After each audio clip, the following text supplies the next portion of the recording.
happy and very humbled that over the last 2 years we've developed great connections with scholars sort of in the Islamic world, and particularly sort of in China.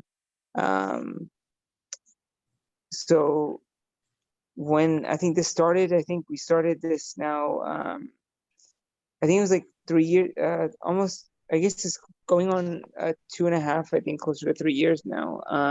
Professor Wang joined us in Miami. So he actually attended a lecture. Professor Misbahi connected with him. Then we connected at FIU. And since then, we've been very lucky to have brought many sort of scholars from Ningxia and from the Hui community to FIU to do research. Unfortunately, we've also had the pandemic, which has really stopped a lot of our collaboration. But hopefully, one of the great things about that is that it's allowed us to connect virtually, something that we hadn't been doing before. So we're very honored to have Professor Dawood here, Chao Lei. So he was born in 1978. His hometown is Hohhot in Inner Mongolia. He's now an assistant professor at the School of Journalism and Communication in Hebei University. He graduated from the Department of History in Inner Mongolia University and Department of History from Peking University and the School of Journalism at Hebei University. So of course, as you guys all know, these are elite universities in China. So we're very honored to have a scholar of this caliber join us. He's worked in 2 major publishing houses as an editor in Beijing for 10 years and is member of the Association of Minority Communication History of China. His main research interests are media history, minority history, intercultural communication. He's published many papers and several translations. His doctoral dissertation is a research on Chinese nationalism in the process of media modernization, and was awarded excellent doctoral dissertation of Hebei province in 2018, 2019. So we are just really honored to have a scholar of this caliber join us, to have many of our friends, not only from Miami, but also from China, joining us to learn more about the history of Muslims in China. So Professor Dawood, thank you so much for joining us, and please begin whenever you're ready. Asking everybody to turn off their microphones except the speaker. Absolutely. There are background noises of some of the. Okay. Let's begin. Okay, thank you very much. Thank you, Professor Iqbal. Thank you, Professor Musbahi, and thank you, everyone. I'm very glad to have this opportunity to give this lecture about the Hui people, the history of the Hui people, and the formation of the modern Hui identity. And I'm not very confident with my English, so I asked some friend of mine to help me. If I can't see clearly, so I will ask someone to help me. So, share the screen. No problem, Professor Dawood. Look, your English is better than our Chinese, so we thank you so much. Thank you. Just okay. Okay. Okay, can you see the screen of mine? Yes. Perfectly, Okay. thank you. Okay, let's begin. The title is The Formation of Modern Hui Identity in China, from Spontaneity to Self-Awareness.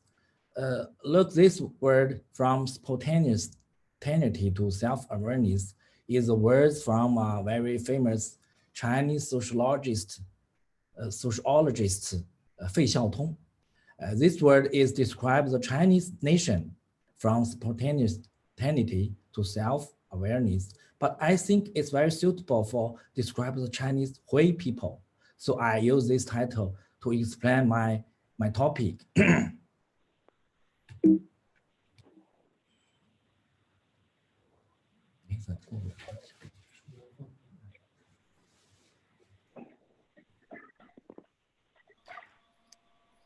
Okay.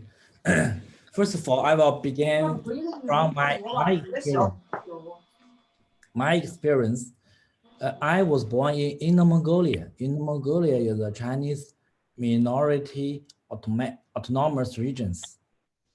And his autonomous ethnic is Mongolians. You know, Mongolian people is a transboundary people. They have a dependent republic, Mongolian Republic, but the large population, more than Mongolian Republic, is in China. China has a Mongolian autonomous province. I was born there as a capital of the Inner Mongolia. This is very confused me because I'm from a minority, but I'm not the autonomous minority of my hometown.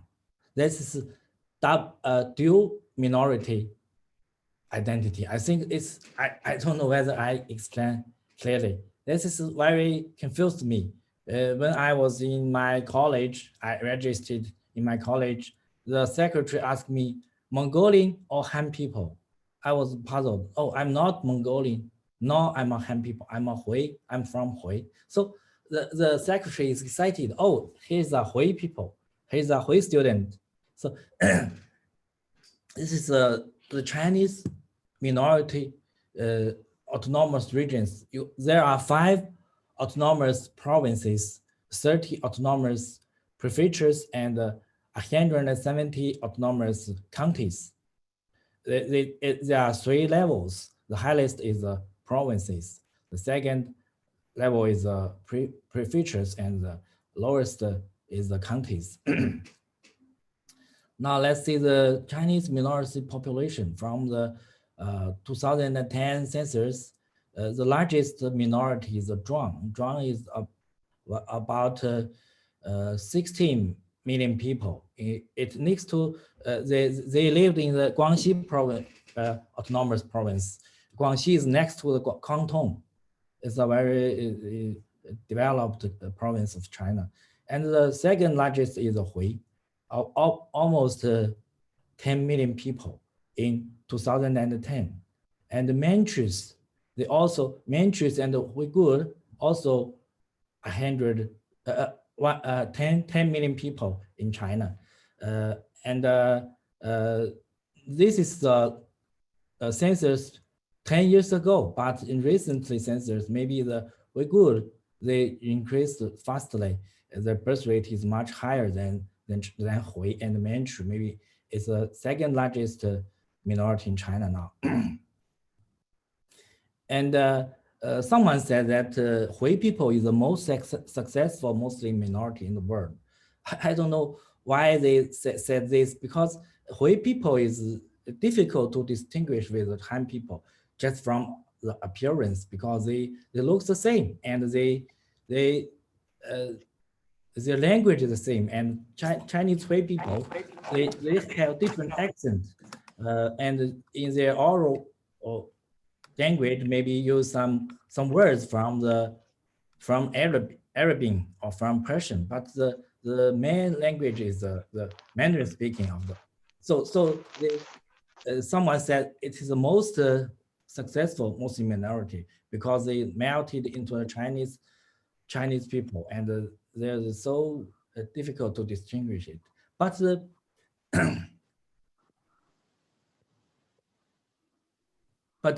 American scholar Jonathan Lippman, he write a book is Familiar Strangers to describe the Hui people, because Hui people, they lived all over the country. Almost every county have a street or have a district of the Hui people. The large cities such as Beijing, the Xi'an, the Lanzhou, Urumqi, and the Yinchuan, they all have a very big district of the Hui people, like the Jews in the Europe, in the history of Europe, maybe like the ghettos. Even the small cities, they have a street of the Hui people. The people lived around the mosque, and they do some small business, the butchers, or the open restaurants. Okay, this is their economic lives, and they marry each other, and they make some differences with the other people. So Lippmann describes the Hui people as the familiar strangers, because every Han people, every Han maybe has some relatives and some colleagues or schoolmates with Hui people. They are similar, they're familiar with the Hui people, but they don't know the inward of them because they have a different religion. So they have different mind. So some must describe this as strangers. So the familiar strangers, I think, is very suitable for, to describe the Hui people's nature or exist. And now let's see the geographical features of China. China is a very big country and one of the largest countries of the world. And but Chinese people population distribution is not balanced. Let's see this line. We call it Hu Huan Yong line, or the Hei He Teng Chong line. This line is from the northeast of China, of Heilongjiang province, to the Yunnan province. This line is divided China into two parts. The right part is almost 55% of the territory, but 95% of the population. The left part is about 55% of territory, but just 5% of the people. This population distribution line, also the levels of rainfall, 400 mm precipitation line. In the right part, the rainfall is enough for the agriculture, but the other part is not enough for the agriculture. So the left part is the main economy life is nomad. So this line is of the nomad economy and the agriculture economy, as well as the line of the people, because the Han people, most of the Han people lived in the right part. The other part is the minority people's part. For example, this area is Inner Mongolia, next to the Mongolian Republic. This area is Inner Mongolia. This area is Xinjiang. This area is Tibetan, and this area is the Gansu province and the Qinghai province. This is a province, but have a large percent of the minority peoples. The Hui people, the Tibetans, and other minorities lived in these two provinces. So this line is very important to understand Chinese. China is a lot of things is divided into two parts. And if we understand this, maybe we will understand a lot of problems. Okay.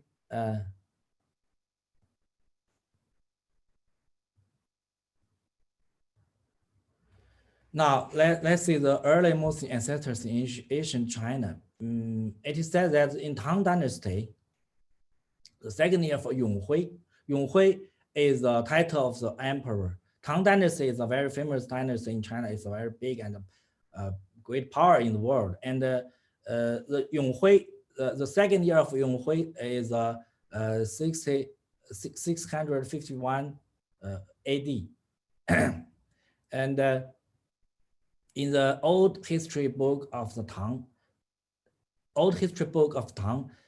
have a lot of texts about the Muslims and the Arabians and the persons. Yeah, you know, in China, the history editing is very important work in the history of China. Every dynasty, after they founded, they will organize the scholars from whole country to editing the history of the last dynasty. It's a tradition.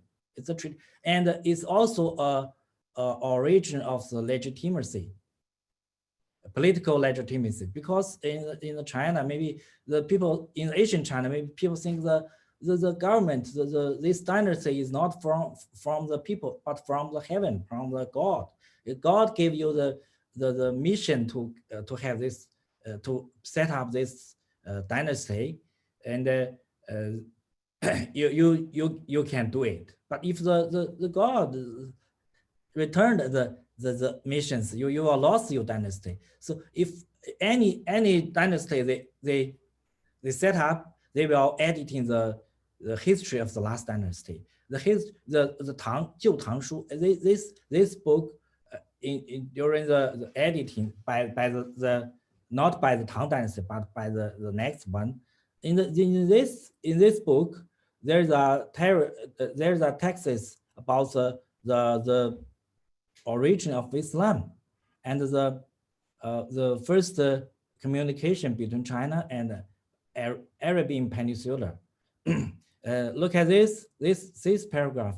It says that the Arabian countries was in the west of the Persian, and in 1 year, a person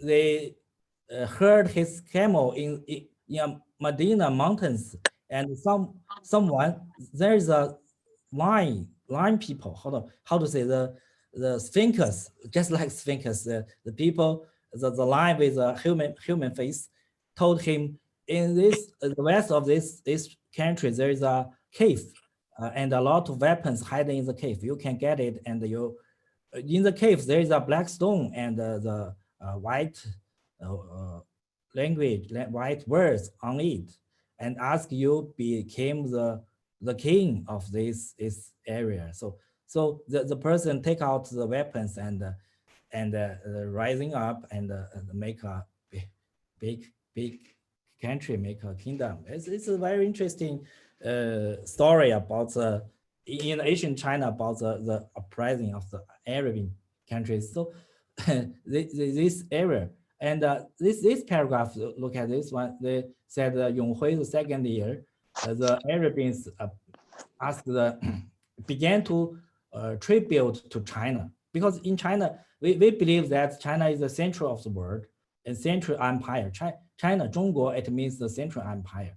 The other countries around China is on purpose. So every country, after they build up, they will be tribute to China. So the Arabians tribute to China from the second year of Yonghui. This year is remembered as the beginning year of China and Muslim communications. So in this paragraph, they said the Arabian countries, the man was have lots of beard and the nose is big and long, and just like the Balaman of Hindu, the women's was white, and they also have the words and language words, and also have some animals, different animals, and they're brave, and their military power is military is powerful. So, and this place is not suitable for agriculture, but for the nomad. In this paragraph, it's also from the old history book of Tang, and the most interesting paragraph is this one. It's said about the rice controversy.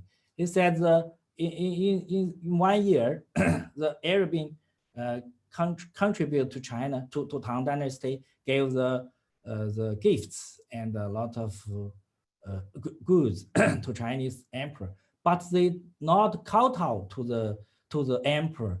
The servants asked the ambassador to kowtow to the emperor, but the kowtow said we just kowtow to the ambassador said we just kowtow to the god, not to the human.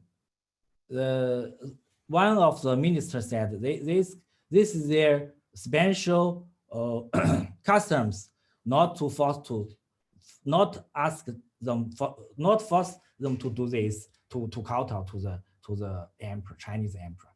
So this is I think is very earlier race controversy, much earlier than the Magatni of Great Britain go to China in the Qianlong in Qing Dynasty. In Qing Dynasty also have this problem, whether to kowtow to the Chinese emperor.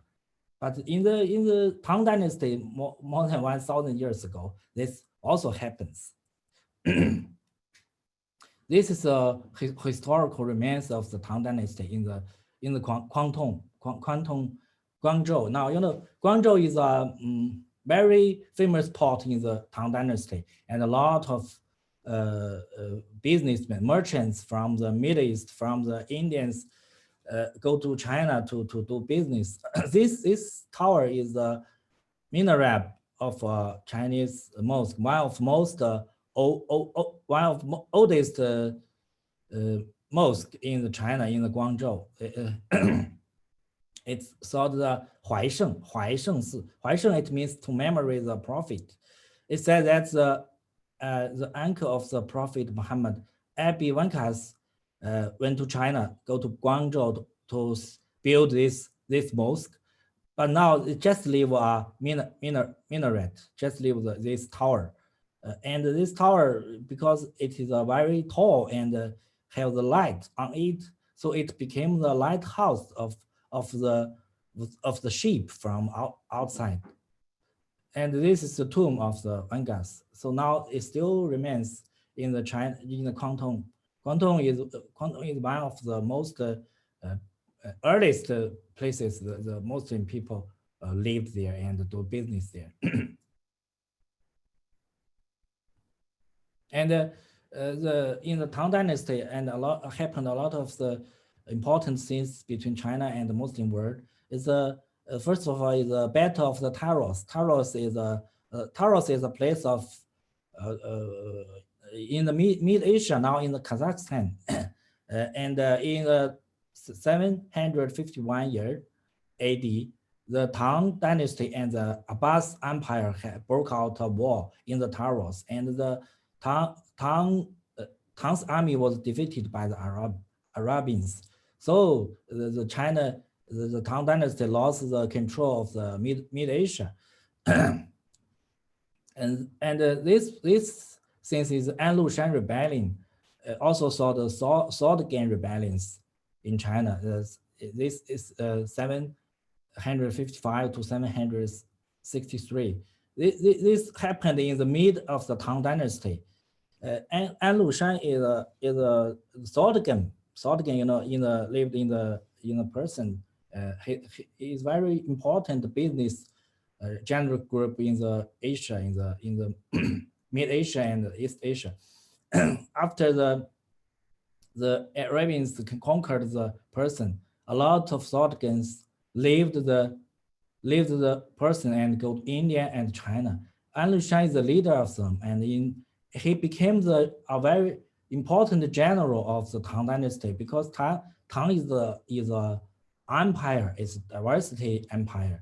A lot of the important position was nominated to the foreigners. And An Lushan is one of them, and he controlled a lot of a big money, a big army, and he's this year 755 was rebelled to the Tang, and the Tang have not enough power to crack down the rebellion. So they asked for the Arab Empire to help them. So this story is very popular in the China. They said the Hui people's ancestors from that time go to China and they live there.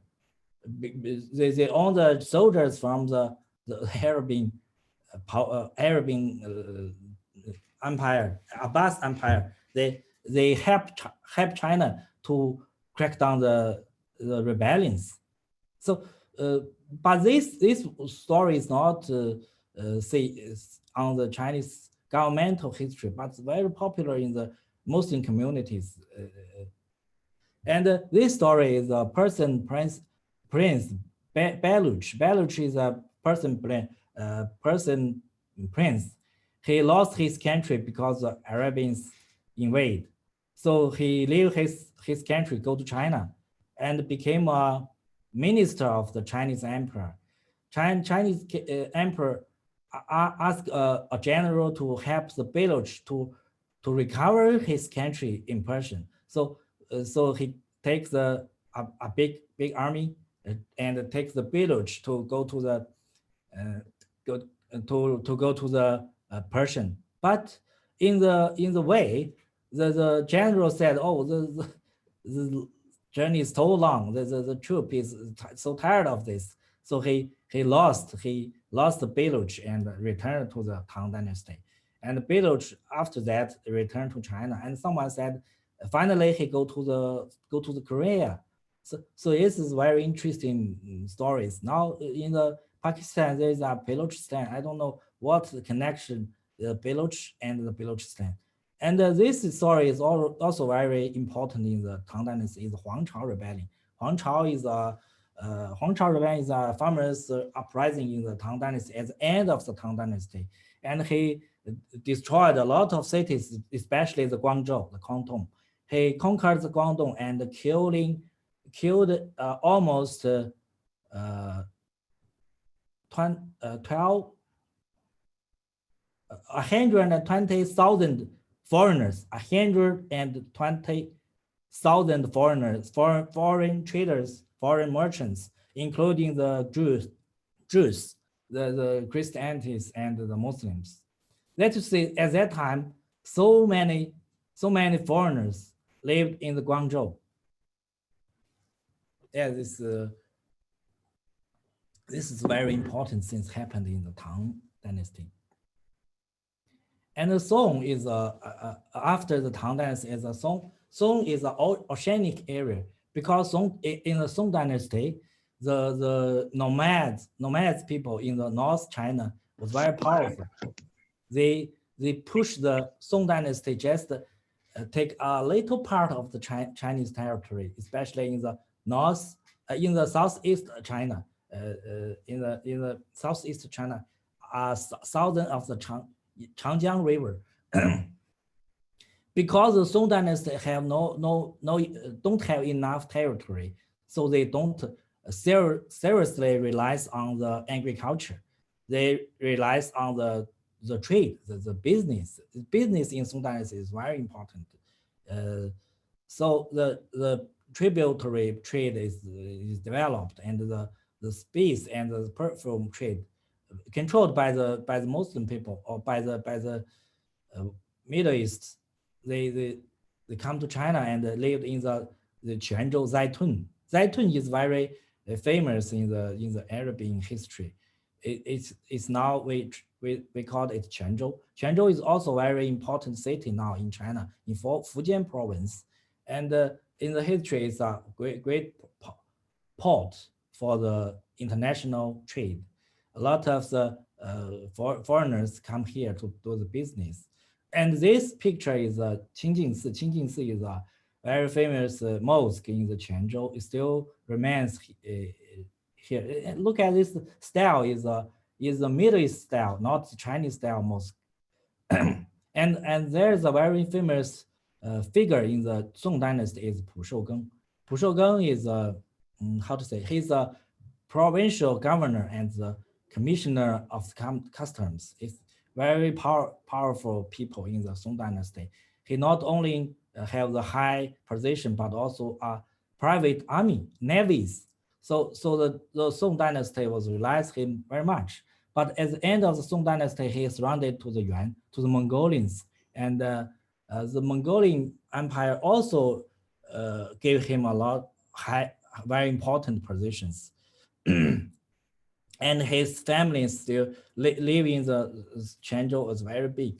And his first name, his family name Pu, maybe it's from the Arabic Abu. So someone said that Pu Shougeng was the descendants of the Arabians. So after in the Yuan Dynasty, at the end of the Yuan Dynasty, Pu Shougeng's family was punished by the government. All the relatives was killed by the Chinese government. And they also dig out the tomb of the Pu Shougeng. They found that he was naked and banded with clothes, and his face was directed to the western directions. So this is evidence of him is a Muslim. And the Yuan Dynasty, the Mongolian dynasty is very important period in the formation of the Chinese Hui people, because this dynasty is a watershed.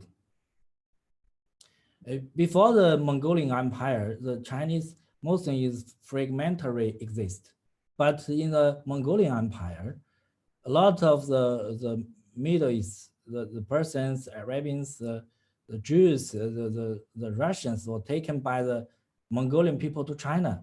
They became a major communities, and in the Mongolian Empire, in the Mongolian dynasty, the people was divided to 4 classes.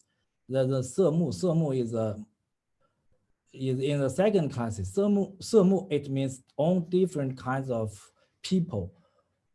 They all 31 kinds, including the Jews, the Muslims, the persons were good, and a lot of people from the Middle East. The Mongolian is the first class. The Mongolian, after the Mongolian, the Semu. Semu, it means the people conquered by the Mongolian earlier. They use them to help them to run the country, to administrate the country. So they have the second class. In the Semu, the large percent of them is Muslim. So they became a major community in the Yuan Dynasty. And there is a very famous figures in this area. The first one is Ahmed. Ahmed is the prime minister of the Kublai Khan. Kublai Khan is the founder of the Yuan Dynasty. Ahmed first he was born as a serf, but he's very capable and very smart. So he was believed trusted by the emperor. So gave him a very high position and asked him to run the financial affairs in the country. So he used a lot of the tactics to help the country to centralize the authorities. He issued the paper money, and he strengthened the monopoly in the China. This annoyed a lot of Chinese nobles, a lot of Chinese ministers. So he was assassinated by Chinese soldiers in Beijing near the Xizimen area. He was assassinated by a soldier. And after his death, and the Han people, the Han officers and officials, they said to the emperor, he had a lot of dirty things, and in China, if in the political life, if you want to kill someone, they kill them twice. The first one, kill his body. The second time is kill his fame. So Ahmed is very bad name, bad famous fame in the history of China, is governmental China. But he is a capable person, and his destiny is to help the Yuan Dynasty to centralize the authorities and strengthen the taxations and the financials. And the second important figure is Said Ajah. And he's very famous for his in Yunnan province. He do a lot of things, a lot of good things. The most memorized is he opened a lot of Confucian schools in the Yunnan minority areas. Yunnan is Yunnan has large minority people, even nowadays. So Yunnan was was melted into China was so late. So when Yunnan is next to the Southeast Asia, and a lot of the minorities live there. But the Said Ajah opened a lot of Confucian schools for the minorities. So he was good, very famous and a good name in the history of China. So so I often think that that's a similarity of the Mongol Muslim community and the Anglo-Indian community. See, in the Mongolian Empire, the Mongolian people is not enough. It's just a small general group. They conquered a big world, almost the all Euro, Asia, in Europe and Asia, and they don't have enough human resource. So I ask the Muslim people to help them to administrate the country. So they take the Muslim people to all over the world, especially in China and India. And this remains here, influenced seriously. And it's also like the Great Britain takes the Indian people to the world, because the Britons, Anglos is also not enough. They just a small population, so they don't have enough human resource to administrate these colonies. So they take the Indian people to all over the world, in the Malaysia, in the South Africa, in the Mauritius, and a lot of, even in Hong Kong. So so I often think this has some similarities. And the maybe I will come.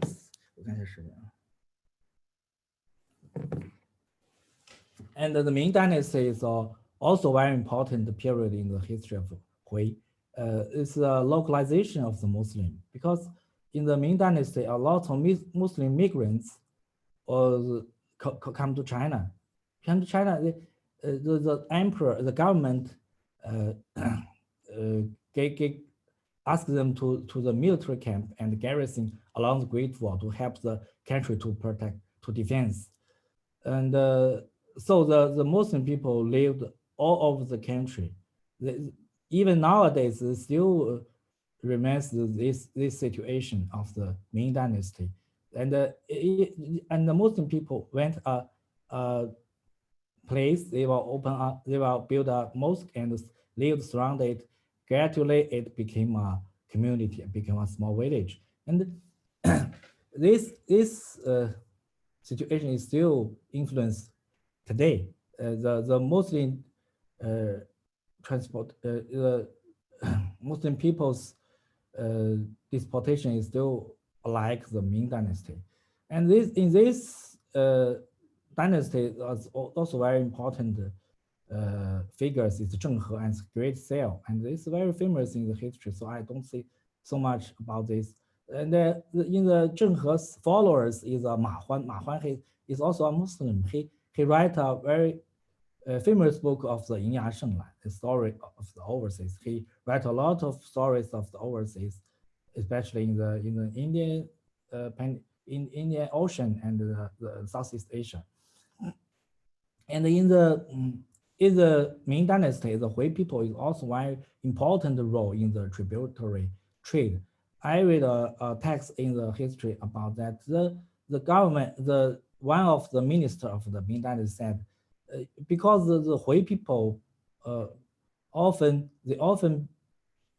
act as the translator of the foreigners, but they don't believe, they don't incline to the government, but incline to the foreigners. They said, oh, we don't. The minister said, we do not believe the Hui. We should, because they are not loyal to us. We don't ask them act as the translator. We will ask some Han people to instead of them. It's very interesting in the history of China. And this is Hu Dengzhou. Hu Dengzhou is also very important figures in the Ming Dynasty, because he first opened and he opened the masjid school, and he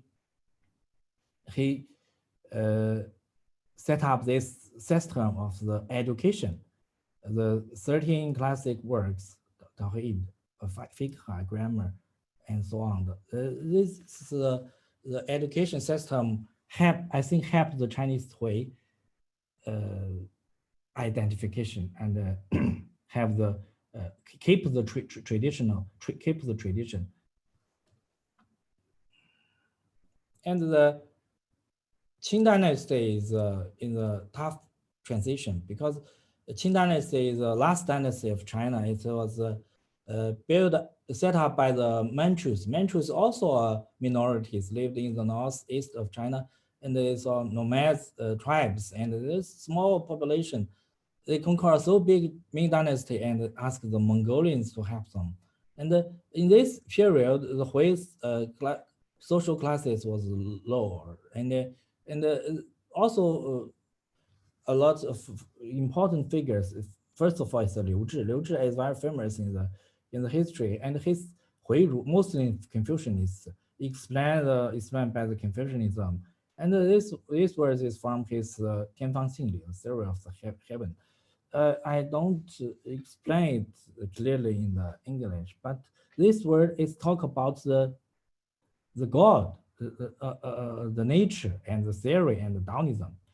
I think it's a different classic of the Tawhid, like the Sharia level and the Tariq level and different levels of the Sufism. This area is talk about this, but it's difficult to translate it into English. So maybe I think if someone can in the future translate it. And the late Qing Dynasty is a tragedy because the evolution of the Chinese society, the pressure of the colonialism and the population explosions from two sides to crash the Chinese society. And in the late Qing Dynasty broke out a lot of rebellions, one after another. And the most important is the Taiping Rebellion. Rebellion is in the Southeast Asia, in the Guangdong, is Hunan, a lot of even the Shanghai.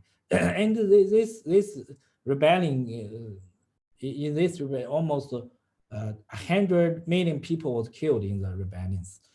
And because the governments want to crack down the rebellions, they asked the Confucians,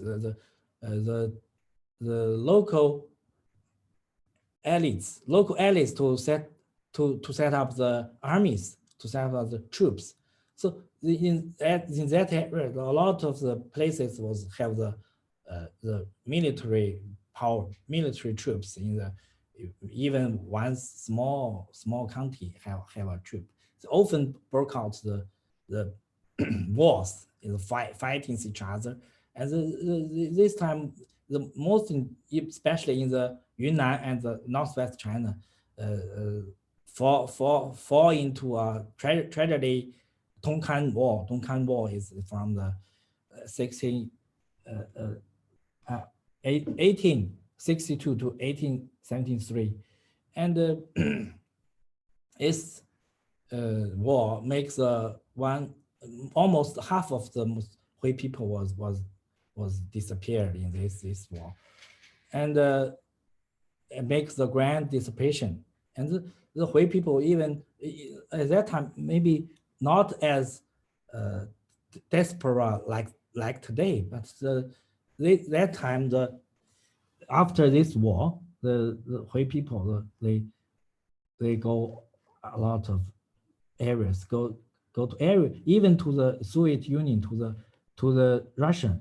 Now the Tongkan in the Kazakhstan, in the Kyrgyzstan, there still are Chinese Hui people minorities.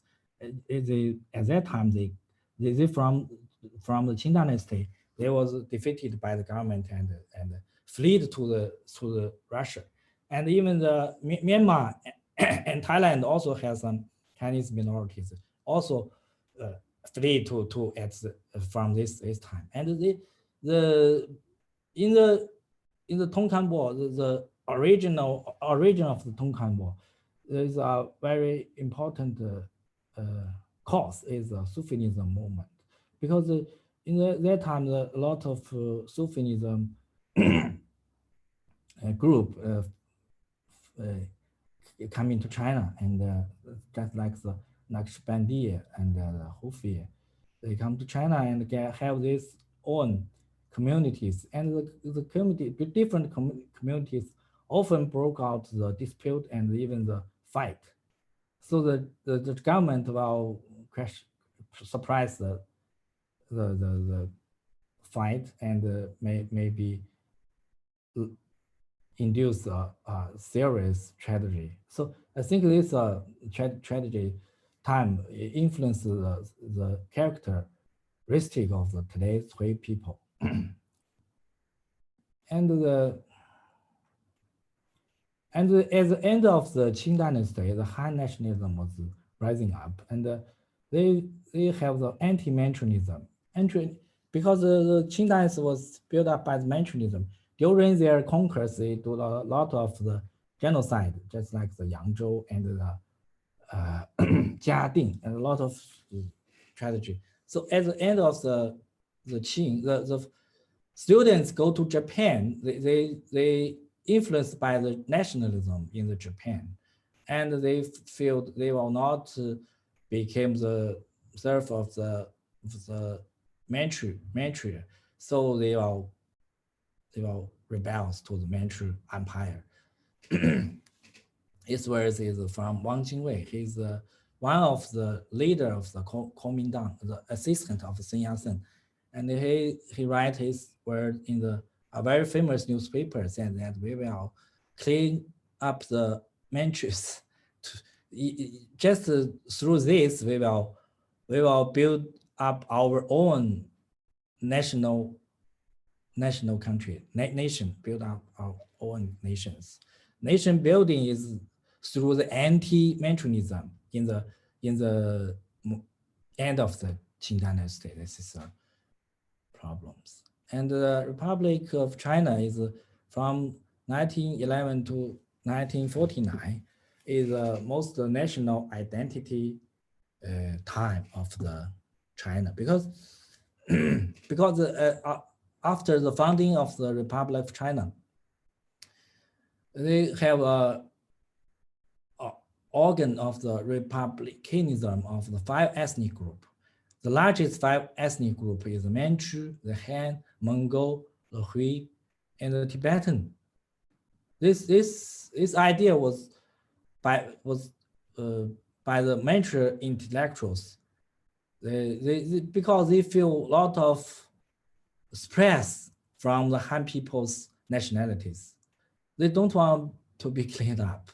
So they said we will republicanism of the 5 ethnic group. And in this time, also some Hui students go to Japan for learning the Western knowledge, Western society, science, and they also influenced by the Japan people, Japan's newspapers, Japan.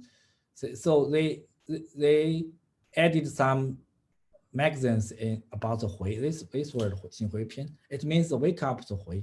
It also influenced by the nationalism in the Japan.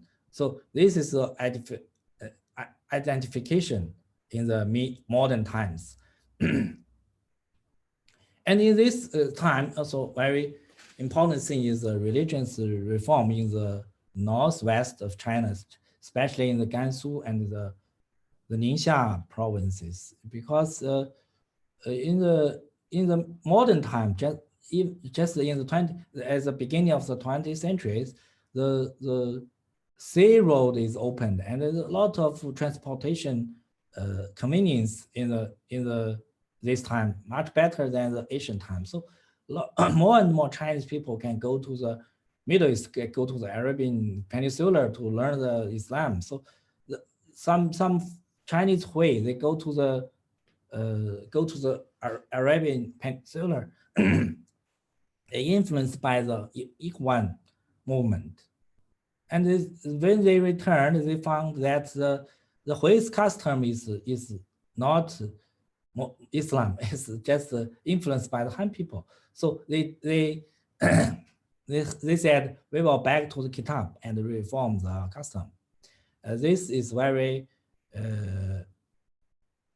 important. Ningxia is very important places for this moment, because Ningxia is said as the Oriental Mecca, because the Hui people live there, a lot of populations and a lot of religion schools is come from there, and the new ideas is from the Middle East influence Ningxia very much. So this area is very important.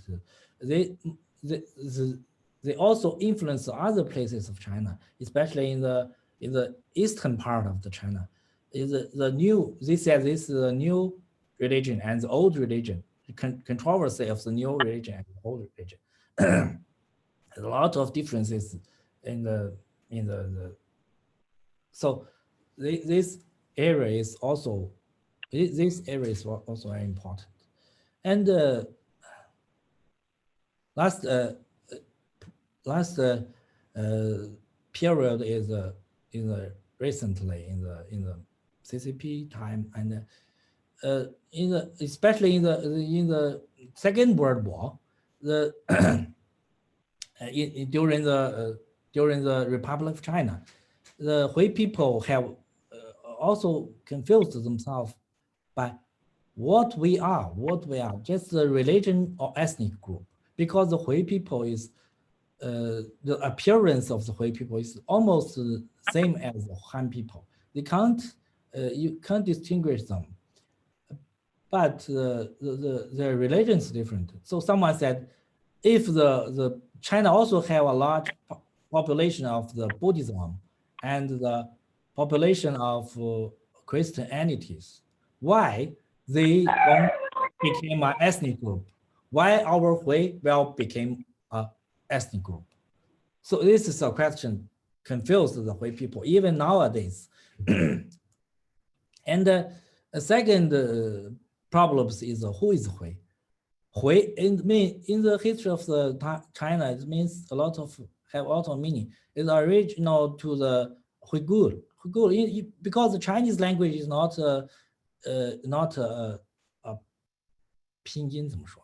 It's not it's Chinese language is not pronunciation is changed every time.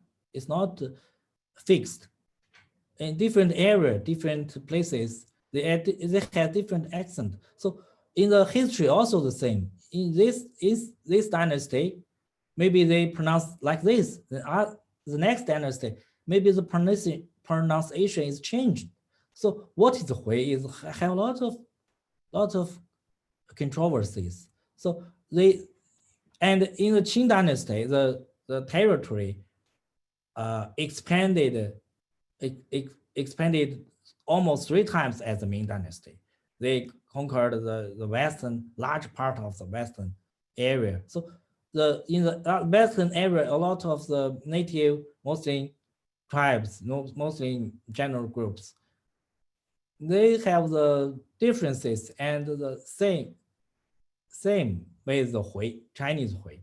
Because for example, the Uyghur, in the Ming Dynasty, the Turfan and the Hami, and a lot of the small kingdoms in the westerns. But in Qing Dynasty, they conquered the small kingdoms and became Xinjiang. But the Uyghurs, they don't look like the Hui people, but they have the same religions. How to distinguish it? In China, the historians call them Han Hui or Chan Hui. Han Hui, it means Han Muslim. Han, the Hui people speak the Chinese language, speak the Mandarin speaking. But the turban Hui, it means the Muslim with the turban. They speak the all kinds of Turkish language, don't speak Chinese. So they distinguish like this. So who can representative the Hui? This also controversy. The Uyghur people said, "Oh, we are the Hui. You are not the Hui. You are the Han people, believers, Han believers, not the real Hui." But this also broke out some controversy in the Republic of China period, especially during the congressional representatives. The government gave some representatives for the Uyghur in the 1930s. But don't give the representatives to the Hui.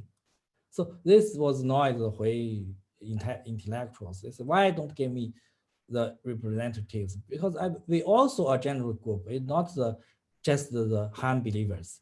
So at last, the government gave a name of the Hui is people with special living habits.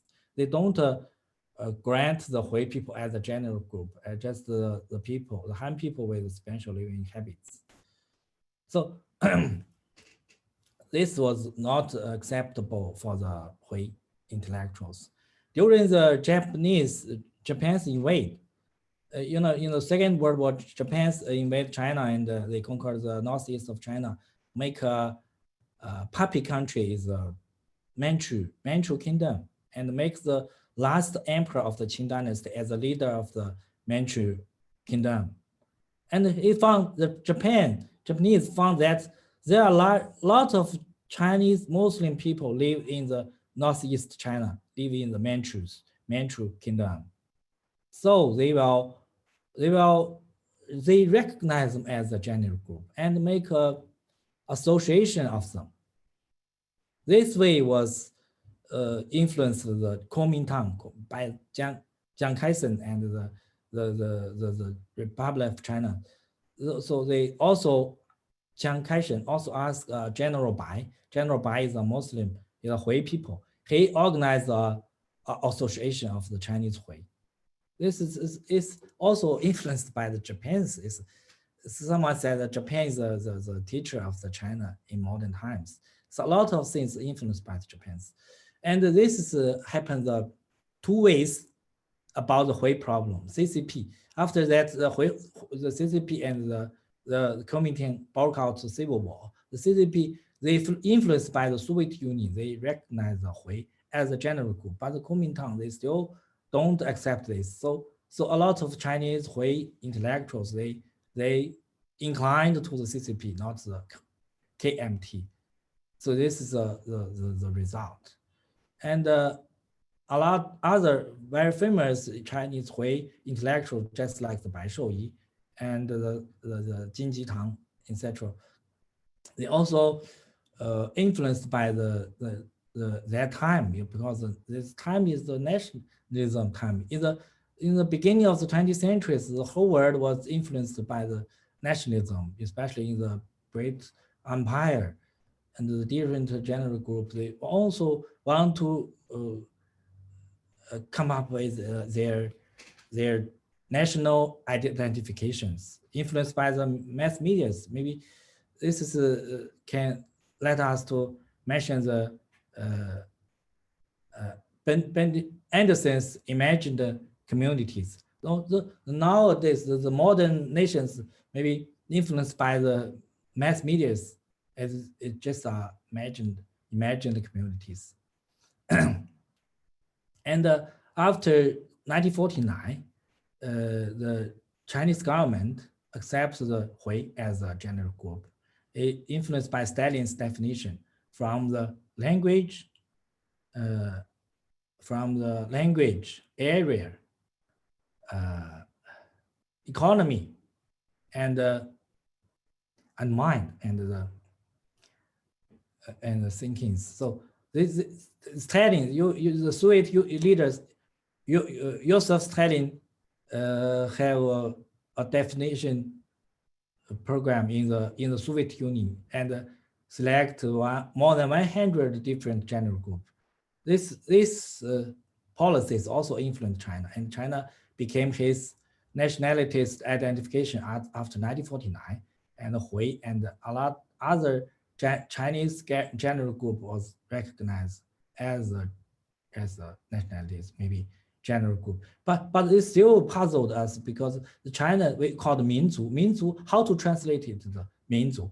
Minzu, maybe we translate to the nation, but nation also have a state is the meaning, the other different aspects. But in China, Minzu, it not means state.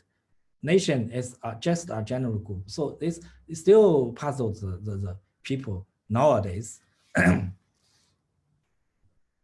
So let's give me some thinkings about the similarities between Chui and the US Muslim. What can the Western Muslims can learn from Chinese Hui? because nowadays the Western Muslims have large part of the Muslim people, immigrants from the Middle East, from Africa, from Southeast Asia. They have different language, different customs, different lifestyles, but just the same the religions. Just like the Mongolian Empire of China, they also have different minorities from all the world.